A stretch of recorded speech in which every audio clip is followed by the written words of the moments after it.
Hello students. Last class में या last video में मैं ये बोलूँ तो आपको एक सोल्यूशन बताया था, जो मैंने एक प्रॉब्लम पूछी थी आपसे, और उस प्रॉब्लम का सोल्यूशन मैंने कॉम्प्लेक्स नंबर पर बेस्ड बताया था।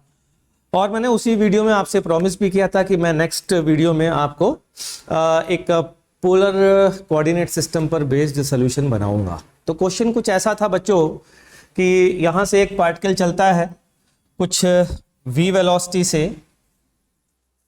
v नॉट वेलोसिटी से ऊपर जा करके किसी एंगल पर, वर्टिकल से थीटा एंगल पर, यहाँ पर स्ट्रिंग स्लैक होती है। स्ट्रिंग स्लैक होने के बाद पैराबोलिक पाथ पर ये घूमता हुआ कुछ किसी पर्टिकुलर पॉइंट P पर जा करके स्ट्रिंग वापस से टाइट हो जाती है, और से this angle from vertical is alpha. तो मैंने आपसे बोला था कि अल्फा और थीटा में एक शानदार रिलेशनशिप, एक बहुत आसान सी रिलेशनशिप होती है, और वो कैसे प्रूफ की जाए ये आपसे मैंने पूछा था। तो यहाँ से जो रिलेशनशिप आई थी वो थी अल्फा इक्वल्स टू 3 थीटा, और इसका एक सोल्यूशन मैं आपको ऑलरेडी बता चुका हूँ। आज बच्चों इसके दूसरे सोल्यूशन पर मैं आने जा रहा हूँ। दूसरा सोल्यूशन कैसा है वो ध्यान से सुनिएगा जरा। पोलर कोऑर्डिनेट पर बेस्ड है। तो ये है वो सर्कल, और ये एक्स एक्सिस, ये वाई एक्सिस, और ये है एक पैराबोला जो 4 पॉइंट पर कट कर रहा है। फिर से एक्स एक्सिस से एंगल्स मेजर किए जा रहे हैं, polar angles, theta 1, theta 2, theta 3 and theta 4। ये 4 एंगल मेजर किए गए एक्स एक्सिस से, और 4 पॉइंट पर ये पैराबोला कट कर रहा है। ठीक है, ध्यान दीजिएगा जरा। हाँ, अब मुझे प्रूफ क्या करना है बच्चों, मुझे ये देखना है यहां पर कि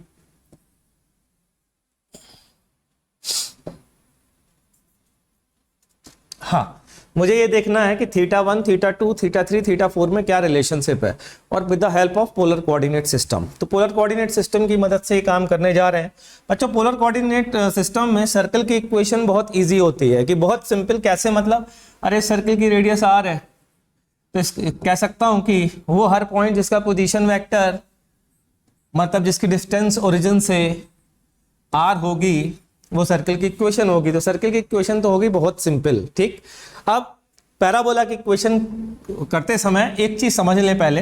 पोलर कोऑर्डिनेट सिस्टम का मतलब होता है किसी भी पार्टिकल को r और थीटा में रिप्रेजेंट करना।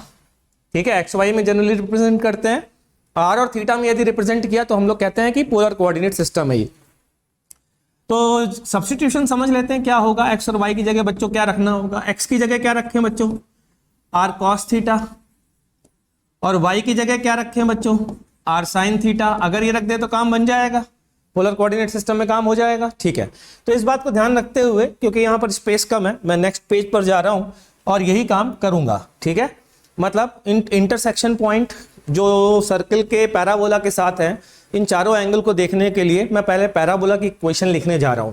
पैराबोला की इक्वेशन होती है general Y square plus A X plus B Y plus C equals to zero. ये जनरल इक्वेशन है? नहीं जी, ये जनरल इक्वेशन नहीं है। तो फिर ये आपने कैसे लिख दी? ये इसलिए लिख दी क्योंकि मुझे पता है कि ये पैराबोला की जो एक्सिस है वो एक्स एक्सिस के पैरेलल है। एक्स एक्सिस के पैरेलल एक्सिस होने के कारण X Y coefficient, X Y, एक जनरल इक्वेशन में एक्स वाई का जो कॉफिशिएंट है वो 0 होगा, क्योंकि अगर ये पैराबोला की एक्सिस किसी एंगल पर होती तो वो कॉफिशिएंट अपीयर होता, लेकिन वो कॉफिशिएंट यहाँ पर है नहीं बच्चों। ठीक, दूसरी बात, ये वाई एक्सिस के एक्स एक्सिस के पैरेलल है। ठीक है ना, तो इस कारण से इस तरीके की कुछ जनरल इक्वेशन आएगी, इसलिए वाई स्क्वायर का टर्म आया, एक्स स्क्वायर का टर्म नहीं आया है। तो हम आगे बढ़ते हैं और यहां पर वो जो मैंने सब्स्टिट्यूशन बताया था बच्चों वो रखना शुरू करते हैं। क्या सब्स्टिट्यूशन बताया था, याद दिलाता हूं। y equals to r sin theta and x equals to r cos theta. ये वैल्यूज यहां पर पुट करने जा रहा हूं। y की वैल्यू r sin, तो ये आएगी r sin square theta plus x की value r cos theta plus by r sin theta equals to 0 plus c equals to 0। ठीक है, अच्छा, क्योंकि ये चारों पॉइंट एक सर्कल पर होने चाहिए, जैसा कि अपन ने क्वेश्चन में दिया हुआ है कि ये चारों पॉइंट किस पर होने चाहिए, सर्कल में। तो मैं कह सकता हूं इन चारों पॉइंट के लिए r इक्वल टू अगर r रख दें तो ये वो चारों पॉइंट आ जाएंगे, तो ये भी पुट कर देते हैं, तो ये आ गया r स्क्वायर। एक बात, दूसरी बात साइन थीटा को टेन थीटा के टर्म्स में लिखा जा सकता है बच्चों, 2 tan theta by 2 divided by 1 plus ten square theta by 2 का whole square plus A capital R cos theta की वैल्यू बच्चों 1 plus ten square theta by 2 divided by 1 minus tan square theta by 2 plus B R sine theta, B capital R sine theta की value 2 tan theta by 2 divided by 1 minus tan square theta by 2।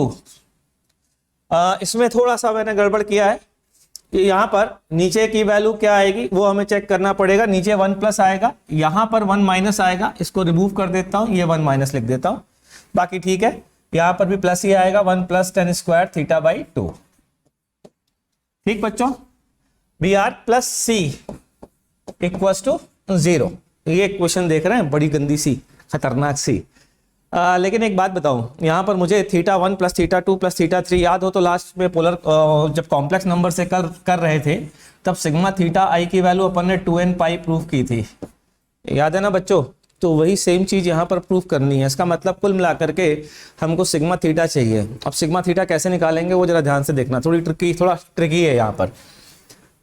इसको 1 plus ten square theta by 2 के whole square से पूरी equation को multiply कर देते हैं। सबसे पहला काम तो ये करते हैं, तो कितना आएगा, ये आएगा 4r square ten square theta by 2 plus AR, यहाँ पर देखो जरा ध्यान से, 1 plus ten square theta by 2, 1 plus ten square theta by 2 का होल स्क्वायर अगर मल्टीप्लाई करेंगे तो बच्चों क्या आएगा, 1 minus 10 to the power 4 theta by 2। अरे भैया a minus B into A plus B equal to A square minus B square होता ना जी, plus B R 2br ten theta by 2 in bracket 1 plus ten square theta by 2। आगे बढ़ो या सी 1 plus ten square theta by 2 का whole square बराबर 0। स्वाहा हो गया, इतनी बड़ी इक्वेशन आ गई। अब ये कैसे सॉल्व की जाए, अब इक्वेशन सॉल्व नहीं करनी है, sigma theta equal to 2n pi proof करना है। ठीक, अगर मैं अगले पेज पे चला गया तो बैंड बज जाएगी, इसलिए क्या करता हूँ, ऊपर वाले पार्ट को रिमूव करता हूँ। नोट कर लेना अगर किसी को नोट करना है तो, ये किया रिमूव, ठीक है। एक और लाइन रिमूव कर देता हूँ भाई, बर्दाश्त करना जरा, ठीक। होशियार लोगों थोड़ा बर्दाश्त करना, अच्छी मैथ्स है यहाँ पर। तो इसको पॉलिनोमियल इक्वेशन में कन्वर्ट कर लेते हैं, x की पावर 4 वाले में। तो क्या आएगी जरा चेक करो, 10 टू पावर 4 थीटा के 2 कोफिशिएंट आएंगे, दिख रहा है क्या, यहाँ से भी एक 10 टू पावर 4 थीटा आएगा, तो यह आ जाएगा। वहाँ से कितना आएगा बच्चों, ये आएगा c, उधर से c आएगा, इधर से माइनस AR आएगा, c माइनस AR 10 की पावर 4 थीटा। होशियार लोगों, 10 क्यूब थीटा कहाँ आएगा, जल्दी बोलो, 10 cube theta 10 cube theta 10 cube theta 10 cube theta 10 cube theta 10 cube theta, ये आया 10 क्यूब थीटा। तो प्लस 2br 10 क्यूब थीटा, जरा चेक कर लीजिए भाई साहब, 10 क्यूब थीटा और कहीं तो नहीं आ रहा है, और कहीं और कहीं और कहीं और कहीं और कहीं नहीं आ रहा। अब जरा 10 स्क्वायर थीटा देख लेते हैं। 10 स्क्वायर थीटा अगर हम देखते हैं तो यहां पर इससे 10 स्क्वायर थीटा के कॉफिशिएंट को कैलकुलेट कर लेते हैं। ये एक तो ये है 10 स्क्वायर थीटा का कॉफिशिएंट, एक यहां से आएगा 10 स्क्वायर थीटा का कॉफिशिएंट, यहां से आएगा क्या, नहीं आएगा, यहां से आएगा क्या, यहां से आएगा, बिल्कुल आएगा। तो देखो जरा क्या आएगा, प्लस इस जगह 4r स्क्वायर यहां से आया इस जगह से, और यहां से आएगा 2 tan square theta by 2, 2 tan square theta by 2, ये आएगा ना। तो मैं लिखने जा रहा हूं बच्चों, ध्यान देना जरा, ये आया 4r स्क्वायर, ये कॉफिशिएंट आया, और यहां से आएगा 2c plus 2c tan square theta by 2, ठीक है। ये भी थीटा बाई 2 होगा, ये भी थीटा बाई 2 होगा। तुम लोगों के साथ संगति का असर है ये, चले कोई बात नहीं, ये तो गलती सर से हो गई, लेकिन सर ने सुधार ली गलती, सही मौके पर सही काम कर लिया। ठीक है साहब। अब tan θ/2 का कोफिशिएंट देखो। ओहो, अरे सो मत जाना भाई, लंबा कैलकुलेशन है। सर बहुत हो गया, थक गए। तो ये एक तो ये tan θ/2 का कोफिशिएंट है, और कहीं इधर आएगा क्या? चेक करो, नहीं आएगा। तो सिर्फ 2br tan θ/2। आलसियों जल्दी देखो, ये समझ में आ रहा है कि नहीं आ रहा? 2br tan θ/2। कोई और छूट तो नहीं रहा यार, देख लो भाई, गड़बड़ ना हो जाए कहीं। चलिए कोई बात नहीं। अब आता है जो tan θ, वो फ्री कोफिशिएंट, मतलब जिसमें tan θ/2 की कोई पावर नहीं आ रही है। एक तो AR आएगा, और C आएगा। तो AR plus C equals to बच्चा पार्टी 0। ठीक है, अच्छा जी। अरे बाप रे बाप, ऐसे कैसे काम चलेगा सर? इतना मुश्किल तो हम सॉल्व ही नहीं कर सकते, मर मुरा जाएंगे 4-5 लोग तो। कोई बात नहीं, एक फॉर्मूला याद दिलाता हूं। tan σθi/2 अगर मैं लिखूं तो 4 रूट है total, 4 root, θ1 plus θ2 plus θ3 plus θ4। याद करो क्या आएगा। एक तो आएगा सिग्मा tan θi। क्यों भाई, पढ़ा है कि नहीं पढ़ा? ठीक है।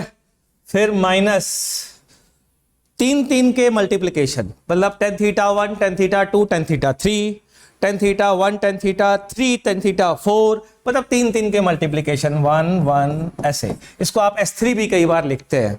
फिर अगर आगे होता तो 5 के मल्टीप्लीकेशन आते, लेकिन यहां तो 5 का कोई मल्टीप्लीकेशन आएगा नहीं बच्चा पार्टी। डिवाइडेड बाय इसका समेशन होगा 3 टर्म का। ठीक है, इधर आओ, वह यहां पर आओ 1, फिर आगे आगे आगे आगे आगे आगे माइनस क्या, यहां वहां ऊपर आया था ऑड का 1 का समेशन, 3 कोफिशिएंट का समेशन, 5 कोफिशिएंट का समेशन, ऐसे आता था ना 1 प्लस माइनस करते हुए। यहां पर क्या आता है बच्चों, यहां पर कहां से शुरू होगा, यहां ऑड से शुरू होगा। तो पहले 2 का समेशन, फिर बच्चों फिर आएगा 4 का समेशन। 4 का तो एक ही होगा, 4 का रूट है तो 4 मल्टीप्लीकेशन का तो एक ही होगा ना भाई। ठीक, समेशन क्या लिखे। चलिए इसकी वैल्यू निकालते हैं।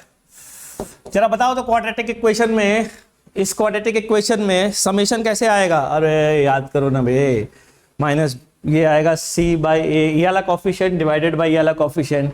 ये होगा किसका, चारों प्रोडक्ट का मल्टीप्लीकेशन। फिर ये वाला क्या होगा, जल्दी बोलो, 3 के प्रोडक्ट का multiplication, minus 2br upon C minus AR। फिर उसके बाद ये पढ़ा होगा यार, क्वाड्रेटिक भी नहीं पढ़ा है ना भाई। तो चलो सबसे पहले इसको लिखते हैं। ये कितना आएगा, minus 2br upon C minus AR। ठीक, अगला बोलो 3 का मल्टीप्लीकेशन। 3 का मल्टीप्लीकेशन कहां से आएगा बच्चा पार्टी, माइनस और फिर माइनस ये 2br डिवाइडेड बाई, जल्दी बोलो, C माइनस AR। ओहो हो, ये नीचे वाला कुछ भी हो इसकी ऐसी की तैसी, ये हो गया कैंसिल, ये आ गया बराबर 0। ओ सर, अब कुछ राहत की सांस आई, वरना पता नहीं आप क्या बता रहे थे, बैंड बजी जा रही थी, चल क्या रहा है कुछ समझ में नहीं आ रहा है। घोर कलयुग है भाई, ये तो क्या चल रहा है सब। चलिए कोई बात नहीं, ये बराबर 0 आ गया। tan सिग्मा θi/2 बराबर 0, दैट मीन्स सिग्मा θi/2 बराबर n pi, that means sigma θi बराबर 2n पाई। हाँ, राहत की सांस आई। और इसके बाद का मेथड मैं आपको पहले ही बता चुका हूं कि जो पैराबोला कट करेगा, यहां पर पैराबोला टेंजेंट है, डबल डेरिवेटिव, सिंगल डेरिवेटिव और वैल्यू सेम है, इस कारण से 3 रूट तो ये होंगे और 1 रूट ये होगा। सबका समेशन विद साइन क्या होना चाहिए बच्चों, 0 के बराबर। The only possible value of n is 0। तो if this is theta, this is alpha, that means alpha minus 3 theta equals to 0। और वापस से ये चीज प्रूफ हो गई जिसके बारे में मैं बात कर रहा था। ठीक, अच्छा बच्चों एक बात बताओ कि कुछ ऐसे टॉपिक होते हैं ना जो समझ में नहीं आते, मतलब या यूं कहें कि पढ़ तो लेते लेकिन हमेशा डर लगता है यार इसका क्वेश्चन पूछा जाएगा, बस किसी तरीके से जुगाड़ लगा करके वो क्वेश्चन हो जाता है, ऐसा होता है ना। तो ऐसे टॉपिक अब मैं ला रहा हूं वीडियोस में जिनमें इस तरीके की परेशानी होती है। आगे की वीडियो में इंतजार करिएगा अगले वीडियो का। Thank you.